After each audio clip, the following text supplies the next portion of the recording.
दोस्तों ये है सैमसंग का F15 5G फ़ोन जो कि सिर्फ 13,000 रुपये में आपको वो सारी चीज़ें दे रहा है जो A15 20,000 रुपये में देता है। जैसे कि 4 साल की OS अपडेट्स, 5 साल के security updates, triple camera setup वो भी 50 MP मेन कैमरा के साथ, सुपर एमोलेड का डिस्प्ले 90 हर्ट्ज रिफ्रेश रेट के साथ और रैम प्लस का ऑप्शन। बहुत सारे फीचर्स इसके अंदर आते हैं। लेकिन अगर आप मुझसे पूछेंगे कि भाई 13,000 में ये फ़ोन या 20,000 में वो फ़ोन, तो मैं A15 5G की तरफ झुकूंगा। ऐसा क्यों कह रहा हूं, ये सारी चीजें इस वीडियो के अंदर मैं आपको एक्सप्लेन करता हूं। चलिए वीडियो को शुरू करते हैं। अब सबसे पहले बिल्ड क्वालिटी की बात करूंगा तो दोस्तों दोनों ही फोन बहुत ही अच्छे बिल्ड में बने हुए हैं। जहां पर आपको F15 5G में पीछे कर्व्ड दिखाई देगा डिस्प्ले, A15 5G फ्लैट है, एकदम फ्लैट है। पीछे की तरफ मैट फिनिश मिल जाता है, जबकि इसके अंदर कर्व्ड और ग्लॉसी फिनिश मिलता है। प्लस इसके अंदर ये पूरा का पूरा फिंगरप्रिंट मैग्नेट है। वो फोन मैट फिनिश होने की वजह से फिंगरप्रिंट्स नहीं लेता है। दोनों ही आजू बाजू से जो है एजी हैं। मुझे जब पहली बार A15 मिला था मुझे बिल्कुल भी उसका डिज़ाइन पसंद नहीं आता, क्योंकि मैं उस तरीके के फ़ोन अच्छे नहीं लगते हैं मुझे।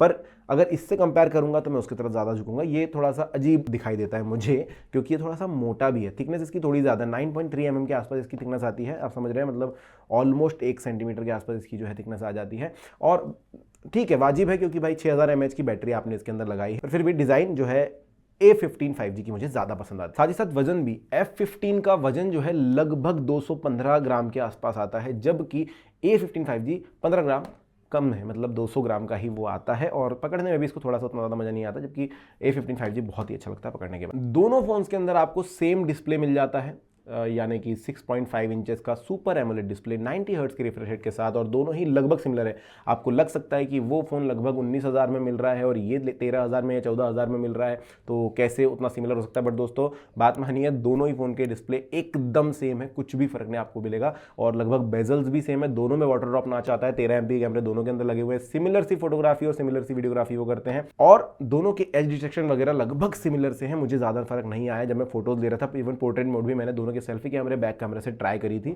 बेजल्स दोनों में लगभग इतने ही है, नीचे की तरफ चिन बड़ा मिल जाता है, और ब्राइटनेस दोनों की 800 निट्स तक जाती है। आउटडोर्स में ज़्यादा तकलीफ नहीं होती। लेकिन आपको बता दूं, ब्राइटनेस में अगर आप देखेंगे आउटडोर्स में, तो A15 5G मैंने चेक किया था, आउटडोर्स धूप के अंदर भी वो दिख रहा था मुझे, उसकी विजिबिलिटी अच्छी थी। इस वाले फ़ोन की विजिबिलिटी मुझे थोड़ी सी कम लगी। पता नहीं ऐसा क्यों है, बट ऐसा है कि धूप में आप इसको ज़्यादा देर नहीं चला सकते, आपको दिखना कम लगेगा, तो आप छांव में जाना पड़ेगा। बाकी सिमिलरिटीज़ की बात करूँ तो दोनों ही फ़ोन के अंदर हाइब्रिड सिम स्लॉट मिल जाता है, जिसमें आप 2 नैनो सिम लगा सकते हैं, या फिर 1 सिम और 1 मेमोरी कार्ड लगा सकते हो। अब अगर स्टोरेज और रैम की बात करेंगे तो इस फोन में, यानी कि F15 5G में आपको मिलता है 4GB 128GB वाला वेरिएंट, जो कि लगभग 13,000 के पास आता है, और 6GB और 128GB वाला variant, 6GB RAM 128GB storage वाला वेरिएंट, जो कि आपको 14,449 रुपए में फिलहाल मिल रहा है फ्लिपकार्ट। आप नीचे डिस्क्रिप्शन में देख सकते हैं, लिंक मैंने दी है। लेकिन अगर A15 5G लेने के लिए जाओगे तो ऑनलाइन भी मिलता है, ऑफलाइन भी मिलता है। वैसे वो ऑफलाइन फोन है, आगे मैं समझाता हूँ कैसे। तो वो शुरू होता है लगभग 17,500 रुपए से।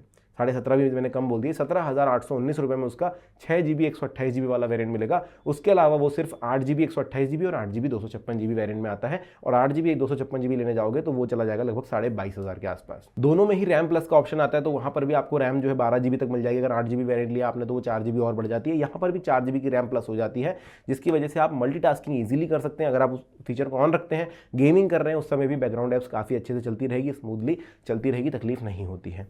कैमरे में देखोगे तो दोनों के अंदर आपको 50 MP का कैमरा मेन मिल जाएगा, 5 MP का कैमरा अल्ट्रा वाइड मिल जाएगा, और 2 MP का मैक्रो लेंस मिल जाएगा, और सारे फीचर्स भी एप्लीकेशन के सेम है। इवन अगर आप UI या अपडेट देखते हैं कि भाई कौन सा एंड्रॉइड वर्जन है, ये सब देखना चाहते हो तो आपको बता दूं, तो दोनों ही फोन One UI 6.1 के साथ आते हैं और एंड्रॉइड 14 इनके अंदर मिल जाता है। और दोनों को ही ये वरदान सैमसंग ने दिया है कि अगले 4 अपडेट जो एंड्रॉइड का आएंगे वो इनको मिलने वाले हैं। मतलब जो एक समय एंड्रॉइड 1 वाले सिस्टम थे कि अगले 5 अपडेट्स आएंगे, ये आएंगे वो आएंगे, वो इन फोन्स में आपको दोनों में मिल जाता है, A15 में भी F15 के अंदर भी।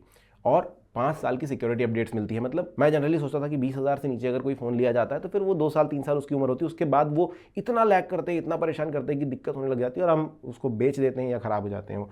बट सैमसंग कहीं ना कहीं उम्मीद तो दिखा रहा है कि भाई चलेगा। अब अभी क्योंकि ये फ़ोन्स नए हैं तो आप बहुत ज़्यादा यूज़ करके 1 आध साल यूज़ वाले फ़ोन्स नहीं देख सकते, बट हाँ एक आध मैंने A15 भी यूज़ किया, काफ़ी समय पहले वीडियो किया था, आप देख सकते हैं, और इसको भी लगभग 1 हफ्ता होते आ रहा है। तो ये अभी तक कोई तकलीफ नहीं दे रहे हैं, जैसा पहले दिन का काम था वैसे ही अभी तक कर रहे हैं। मल्टीपल एप्लीकेशंस चल रही हैं, लैग फील नहीं हो रहा है। अब इन दोनों के काम की बात बता दूं कितने फास्ट है, तो दोस्तों दोनों के अंदर ही सिमिलर चिपसेट आपको मिलता है, सेम चिपसेट मिलता है MediaTek Dimensity 6100 प्लस का। ये 2.2 गीगाहर्ट्ज का ऑक्टा कोर प्रोसेसर है, और इसके अंदर एड्रेनो माली G57 भी मिल जाता है जो कि आपको गेमिंग वगैरह में हेल्प करता है। दोनों के अंदर सिमिलर चीज़ें हैं। रैम अगर आप उसकी 6 GB खरीदते हैं और इसकी भी 6 GB खरीदते हैं तो लगभग सिमिलर सा काम करने वाली हैं। स्टोरेज टाइप जो है UFS 2.2 का मिल जाता है और टाइप सी का पोर्ट दोनों के अंदर मिल जाता है जो कि आपको ऑन द गो काम करने लग जाएगा, मतलब आप इसमें पेन ड्राइव वगैरह लगा सकते हैं। अब अभी तक जो भी चीज़ें मैंने आपको बताई, आपको यही लग रहा हो कि भाई जब सब कुछ सिमिलर है तो फिर मैं क्यों, मतलब A15 की तरफ क्यों जाना है। तो आपको बताता हूं अब चीज़ें। तो दोस्तों ये है एक ऑनलाइन फ़ोन जो कि है F15 और A15 5G जो है एक ऑफलाइन फ़ोन की तरह आया था जो कि सैमसंग करता है अपने प्रोडक्ट के साथ। आप इसमें M सीरीज़ देख लोगे जो ज़्यादातर आपको अमेजॉन पे मिलेगी, F सीरीज़ देख लोगे जो फ्लिपकार्ट पे ज़्यादा मिलेगी, A सीरीज़ देख लोगे जो ऑफलाइन ज़्यादातर मिलेगा। और ऑफलाइन फ़ोन के साथ मेरे खुद के एक्सपीरियंसेस रहे हैं जहाँ पर मैंने देखा है कि सेम फ़ोन, मैं Redmi Note 8 Pro यूज़ करता था। मैंने 2 फ़ोन, एक ऑनलाइन लिए थे एक ऑफलाइन लिए थे, और मैंने देखा है कि भाई जो ऑफलाइन फ़ोन्स होते हैं वो स्मूथ काम करते हैं, वो ज़्यादा परेशानी पैदा नहीं करते। इवन मुझे वो ऑफलाइन फ़ोन 200 रुपये सस्ता मिला था। और यही चीज़ मैं सैमसंग के फ़ोन के साथ भी देख रहा हूँ कि जब आप ऑफलाइन कोई प्रोडक्ट खरीदोगे आपको तकलीफ कम होती है और ऑनलाइन फ़ोन्स में थोड़े बहुत लैग आते हैं। अब इस फ़ोन में मैंने देखा, क्योंकि ये भी 6 GB वाला वेरियंट है, तो सेम रैम होने के बावजूद, सेम स्टोरेज होने के बावजूद, सेम प्रोसेसर, सेम सब कुछ रहने के बावजूद भी ये कहीं ना कहीं मल्टीपल ऐप्स जब खोलता हूँ तो थोड़ा सा लैग दिखा देता है, जबकि A15 5G बिल्कुल भी ये चीज़ नहीं दिखाता है। दोनों का स्क्रीन सिमिलर है। मैं मूवीज़ देखूँ या कोई वीडियोस देखूं इसके ऊपर, दोनों ही बहुत ही अच्छे से चलते हैं। कलर्स एकदम सिमिलर दिखते हैं, डिस्प्ले एकदम सही है। लेकिन जब मल्टीपल ऐप्स की बात आती है, फिर गेमिंग की बात आती है, तो A15 5G थोड़ा सा आगे निकल जाता है ऑपरेशंस में सारे के सारे। पर ऐसा नहीं कि ये पीछे रहता है भैया, इसमें सैमसंग ने 6000 mAh की बैटरी दे दी है। 6000 mAh की बैटरी मतलब पावर बैंक भी बन सकता है, बट पावर शेयर नहीं कर सकता है, तो पावर बैंक नहीं बन सकता है। 6000 mAh की बैटरी इतनी अच्छी चलती है कि मैंने 3 घंटे लगभग इससे सिर्फ कैमरा चालू करके वीडियोग्राफी, फोटोग्राफी सब कुछ करी, पर उसके बावजूद भी ये भाई 74% से सिर्फ 45% पर आए हैं। जबकि A15 5G थोड़ा ज़्यादा बैटरी ड्रेन कर देता है। वैसे वो 5000 mAh की बैटरी लेकर के आता है। दोनों ही 25 वॉट का मैक्सिमम चार्जिंग सपोर्ट करते हैं और F15 को ऑब्वियसली ज़्यादा टाइम लगता है चार्ज होने और ज़्यादा समय ही इसका बैटरी बैकअप भी आपको मिलता है। साथ ही साथ A15 5G में आपको रिवर्स चार्जिंग का ऑप्शन मिल जाता है। अब इस फ़ोन के अंदर वो नहीं है, A15 5G कर देता है तो एक बेटर चीज़ हो जाती है। बहुत बार मुझे ज़रूरत पड़ी है रिवर्स चार्जिंग की, तो मुझे काफ़ी ज़्यादा अच्छा वो फीचर लगता है। A15 5G वो प्रोवाइड करता है।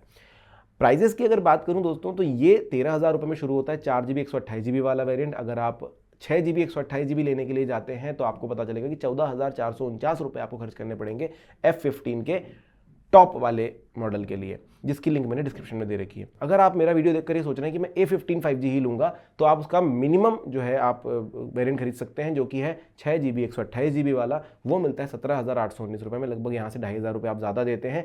सेम फीचर, सेम टेक्निकलिटीज़, लेकिन अच्छा स्मूदर परफॉर्मेंस, तो वो आप खरीद सकते हैं। उसकी भी लिंक मैंने डिस्क्रिप्शन में दे रखी है। दोनों ही फ़ोन में ज़्यादा कुछ चेंजेस है नहीं। F15 थोड़ा भारी है, बल्कि है, दिखने में उतना अच्छा नहीं है जितना A15 5G आपको मिल जाता है। बाकी सारी चीज़ें सिमिलर सी हैं। सो अब आप ये बताइए कि आप इन दोनों में से कौन सा फ़ोन लेने वाले हैं। वीडियो पसंद आया तो लाइक और अपने दोस्तों के साथ शेयर ज़रूर कीजिएगा। Thank you.